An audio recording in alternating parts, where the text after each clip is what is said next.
Doctor Sameer Kadam महाराष्ट्रातील एक प्रसिद्ध वक्ते, शिव व्याख्याते, प्रबोधनकार, ज्यांचं गेल्या 2 दशकापासून या महाराष्ट्रामध्ये समाज प्रबोधनाचं कार्य अखंडपणे सुरू आहे. वैयक्तिक प्रगतीला दुय्यम स्थान देत समाज जागृतीला प्राधान्य देत त्यांचा जीवन प्रवास या समाजास मार्गदर्शक आणि प्रेरणादायी आहे. ज्ञानद्वारे आपल्या कार्याला सलाम आणि या मंचवर आपले स्वागत.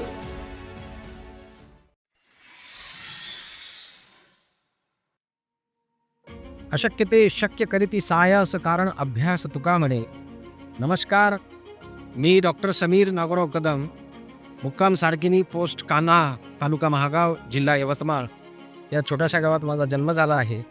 आणि मी आज वीकॅन या चॅनलवर माझा संघर्ष प्रस्तुत करण्यासाठी आलो आहे.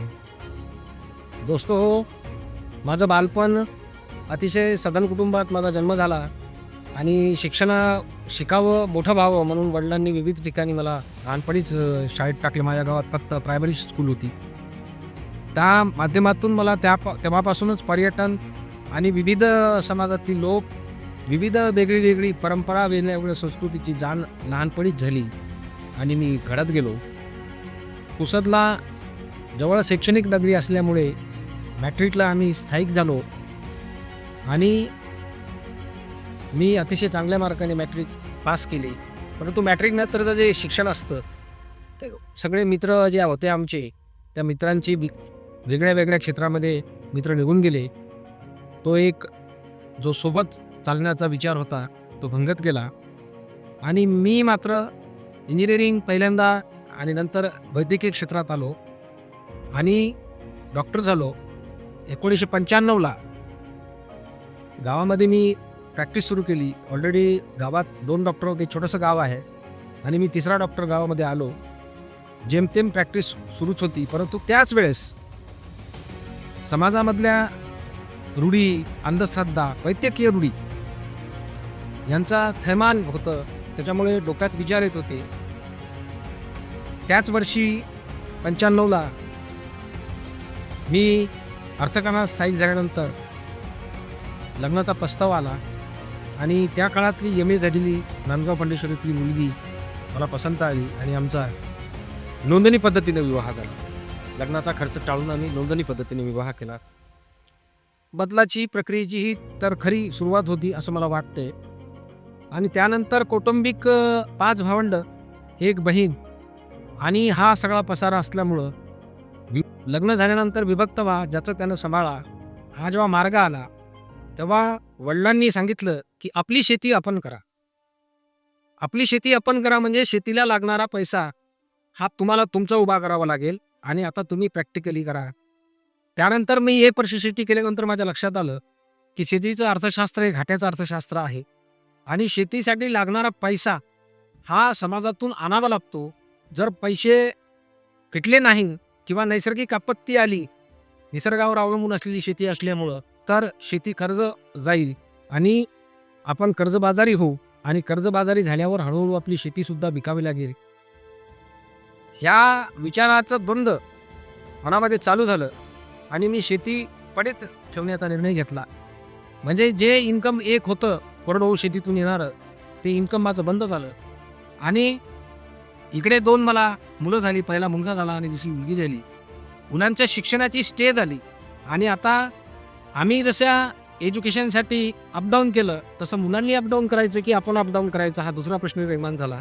आणि अशा वेळेस आम्ही पुसद हे शैक्षणिक शहर असल्यामुळं पुसदमध्ये जाऊन शिक्षण घेण्याचा आणि मुलांना स्थायी शिक्षण देण्याचा व चांगलं घडवण्याचा निर्णय घेतला आणि आम्ही पुसदला स्थलांतरित झालो. वडिलांचं पुसदला घर होतं, परंतु आपण आता स्वतःच पाहायचं म्हणजे काय की रूढ असे म्हटलं जातं की बडे पेड़ के नीचे छोटा पेड़ नहीं उगता. वडिलांचं नाव सामाजिक क्षेत्रात, राजकीय क्षेत्रात, आर्थिक क्षेत्रात बऱ्यापैकी होतं. त्याच्यामुळं आम्ही आमची स्वतःची ओळख कशी निर्माण करणार आणि कसे सर्व होणार, तर वडिलांचं घरसुद्धा नको म्हणून किरायाने राहायचा निर्णय घेतला. आणि तेव्हा एक गोष्ट खटकली आणि पहिल्यांदा लक्षात आली की पुणे शहरामध्ये तुम्ही घुसा किंवा शहर सोडून जा, शहराच्या काठाला तुम्हाला 100-200 झोपड्यांची वस्ती दिसते. हजारो करोडो लोक भारतामध्ये असे झोपडपट्ट्यात वस्त्यामध्ये राहतात. त्यामध्ये आपल्या 2 माणसाची जर भर पडली तर काय फरक पडेल व्यवस्थेला? किंवा आपण आपलं स्वतःचं राहण्याचं ठिकाण शोधलं पाहिजे आणि स्वतःची ओळख निर्माण केली पाहिजे. यासाठी बायकोला मी जेव्हा चर्चा केली तेव्हा माझ्या पत्नीने मला सांगितलं की आपण मुलाच्या शिक्षणासाठी वाटेल तो संघर्ष करू, परंतु आपले लेकरं घडले पाहिजे. तिची अत्यंत मोलाची साथ सदन कुटुंबातली असून तिनं माझ्या पैशाची चणचण, होणारी आर्थिक उलाढालीमधले होणारी घालमेल तिला अतिशय व्यवस्थितपणे तिनं हँडल केलं आणि मला साथ दिली आणि आम्ही किरायाच्या रूमपासून आमचा प्रवास सुरू केला. साथियो, पुसदमध्ये स्थायिक झाल्यानंतर पहिल्यांदा उदरनिर्वाहाचा प्रश्न आला. शेती बंद आहे, जाणं येणं कमी झाल्यामुळं वैद्यकीय व्यवसायसुद्धा बंद झाला आणि आता पुसदला सर्वाईव्ह कसं व्हायचं या कारणामधून आम्ही छोटे मोठे काम चालू केले. परंतु पुसद हे ऐतिहासिक शहर असल्यामुळे पुसदमध्ये 7 दिवसाची बाबासाहेबांची जयंती आणि 7 दिवसाची छत्रपती शिवाजी महाराजांची जयंती होते आणि महाराष्ट्रातले प्रख्यात वक्ते दरवर्षी पुसदला 7-14 वक्ते यायचे आणि मग मी त्यांना ऐकायला हळूहळू जायला लागलो. महान वक्ते महाराष्ट्रातले आणि देशभरातले प्रख्यात वक्ते पुसद शहरात येत होते आणि त्यांना ऐकण्याची मेजवानी मला मिळत होती आणि प्रत्येक वक्त्याच्या भाषणाच्या वेळेस समोर पुस्तकाचा एक स्टॉल असायचा. त्यातून काही पुस्तकंसुद्धा नजरेखालून गेली आणि ती पुस्तकं घेऊन मी वाचायला लागलो. त्याच्यामुळं छत्रपती शिवाजी महाराज, राजमाता जिजाऊ, संभाजी महाराज, ज्योतिराव फुले, सावित्रीबाई फुले, राजश्री शाहू महाराज, गाडगे महाराज, राष्ट्रसंत तुकडोजी महाराज, भाऊसाहेब पंजाबराव देशमुख अशा सगळ्या महाराष्ट्रातल्या विभूतींचा व संतांच्या आंदोलनाचा, जगद्गुरू तुकाराम महाराज, नामदेव महाराजांचा मला ओळख होऊ लागली आणि त्यातून माझं डेव्हलपमेंट व्हायला लागलं, सोशली डेव्हलपमेंट व्हायला लागलं आणि अशा पद्धतीनं मी कार्यकर्त्यांना, वक्त्यांना नेणे कार्यक्रमाच्या दिवशी आणि त्यांचा मुक्कामाची व्यवस्था करणे आणि त्यांच्या जेवणासोबत त्यांच्यासोबत चर्चा करणे, यातून मी प्रत्यक्ष सामाजिक ज्ञान घ्यायला सुरुवात केली आणि मी घडलो. वाचन झालं, चर्चा झाल्या.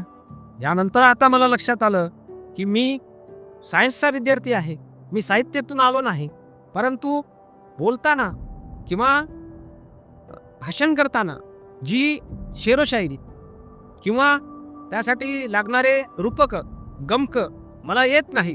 मग काय केलं पाहिजे? तर तुकाराम महाराज आठवला की आपल्या शब्दाचा हत्यार आहे.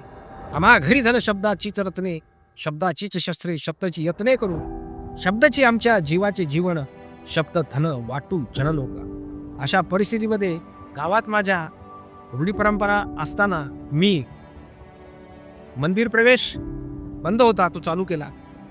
विहीर ग्रामपंचायतची पाणी पुरवठ्याची बंद होती, ती दान देऊन टाकली आमच्या मालकीची आणि असमानतेमध्ये पंक्तीला मागून सांगायची पद्धत होती, ती पद्धत मी बंद केली आणि समानतेची पंगत एक केली. अशा थोड्यात फार सामाजिक सुधारणा माझ्यासोबत होत्या आणि त्या पाठीच्या बळावर मी ठरवलं की आता आपल्याला जे ज्ञान आलं आहे हे आपण बोललं पाहिजे, समाजाला दिलं पाहिजे.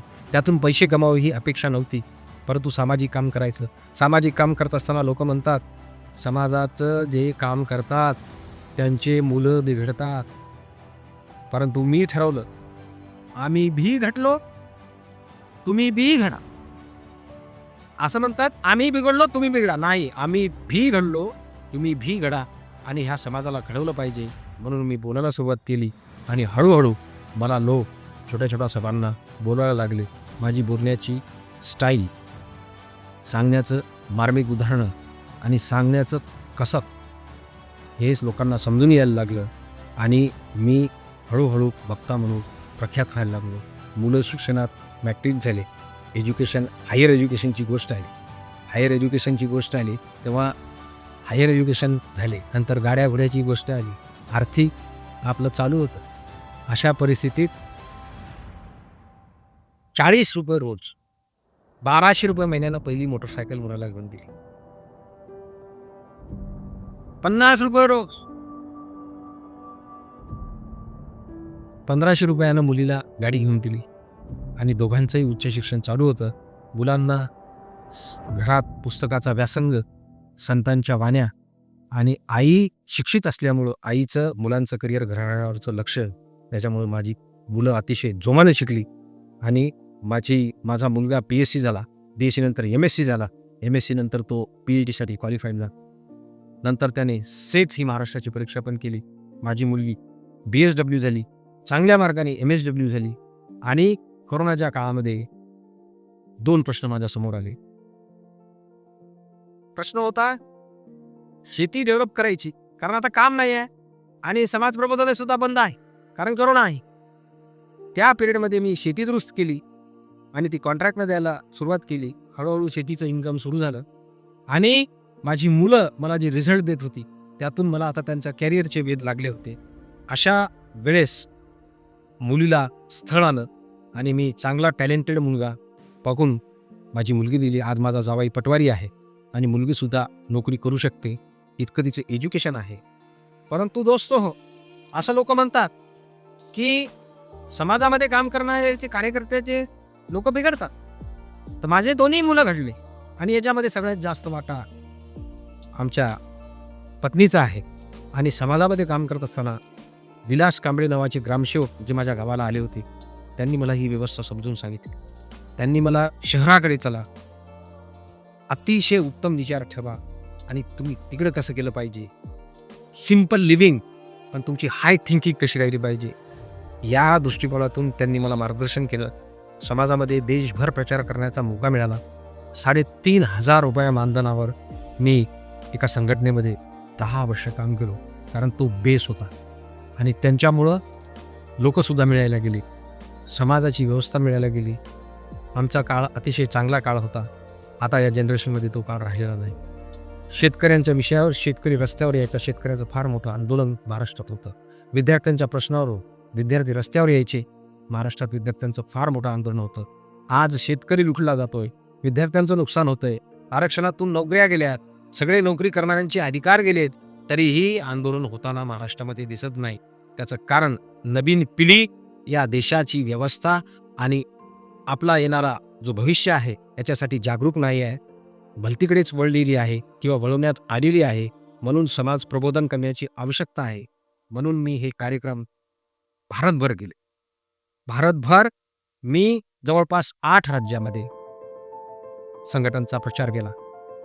समता, स्वतंत्रता, बंधुता आणि न्याय यावर आधारित समाज आणि राष्ट्र निर्माण करायचा आहे, हा उद्देश डोळ्यासमोर घेऊ मी गेलो. आणि जिथे जिथे गेलो तिथून मला परत डिमांड यायला लागली. महाराष्ट्रामध्ये जवळपास 36 जिल्ह्यामध्ये माझे कार्यक्रम झाले आणि प्रत्येक तालुक्यातले किमान 5 लोक तरी मला ओळखतात. अजूनही मित्र, तुम्ही यकीन नाही कराल, मी माझं व्हिजिटिंग कार्ड काढले होते. कारण प्रचार हा बिलकुल शक्य आहे. तुकाराम महाराजांनी सांगितलं, अशक्य ते शक्य करीती सायास कारण अभ्यास करा आणि त्या गोष्टीचा प्रचार करा. तुम्ही करायला गेले प्रचार आणि प्रचार होत गेला आणि मला अजूनही लोक बोलवतात, कदम साहेब शिवजयंती आली, तुम्हीच पाहिजे. अरे डेट नाही आहे, तुम्ही ज्या दिवशी असाल त्या दिवशी मी जयंती घेतो साहेब, पण तुम्हीच या. अशा पद्धतीनं आम्ही तुकडोजी महाराजाला जीवनात अंगीकारणारे लोक. तुकडोजी महाराज म्हणले, हवा पाणी होतू सुंदर, दिवस पहावा सोचकर, मुहूर्त झंझटमा फालतूचे म्हणतो आम्ही. त्याच्यामुळं मुहूर्त न पाहता आम्ही महापुरुषांच्या जयंत्या पुण्यतिथीच्या निमित्ताने समाजाचं प्रबोधन करतो. शिकलेल्या विद्यार्थ्यांना मोटिवेशन, पुढे नोकऱ्या कोणत्या आहेत, पुढचं करिअर कोणतं करायचं, कसं करायचं, तुमची सिच्युएशन काय आहे, आपण आपले हितशी असे तू जागता. धन्य माता पिता त्याची. आमचा उद्धार कोणी येऊन करणार, आमचा उद्धार आम्हालाच करावा लागेल. आपण आहोत, we can, because we can. म्हणून आपल्याला या सूत्रातून हे प्रबोधनाचं कार्य निरंतर चालू राहिलं पाहिजे. आणि आज मला चांगल्यापैकी कार्यक्रम येतात. मी अतिशय कमी मानधन घेतो आणि समाजात पैसे कमवणं किंवा याला प्रोफेशनल व्यवसाय करणं हा माझा उद्देश नाही. तर मी समाजाचं काम करतो. समाजाने माझं कुटुंब मानाने, सन्मानाने आणि स्वाभिमानाने जगण्याला मदत केली पाहिजे, एवढीच एक अपेक्षा ठेवून आम्ही काम करत आहोत. त्यामुळं मला हे जो प्लॅटफॉर्म आहे, आम्ही भारतभर आणि खास करून चंद्रपूरमध्ये डॉक्टर राकेश गावतुरे, देवेंद्र रामटेके, प्राध्यापक विजय मुसळे अशा लोक माझ्या संपर्कात आहेत आणि माझी टीम जवळपास महाराष्ट्रभर काम करत आहे. या चळवळीतून समाजाचं कल्याण व्हावं, सोबत माझंही कल्याण व्हावं हीच अपेक्षा ठेवतो आणि इथं थांबतो. साथियो, अहम, शील, चारित्र्य बिलकुल सांभाळा. व्यवस्थेच्या विरोधात महापुरे झाडे जाते, पण 1.5 फुटाचं लबाड वाचते. म्हणून नम्रता, शील, चारित्र्य जर सांभाळलं तर आपल्या जीवनातल्या हर स्वप्नात, हर क्षेत्रामध्ये आपण यशस्वी होऊ शकतो. हाच संदेश मला या माध्यमातून द्यायचा होता.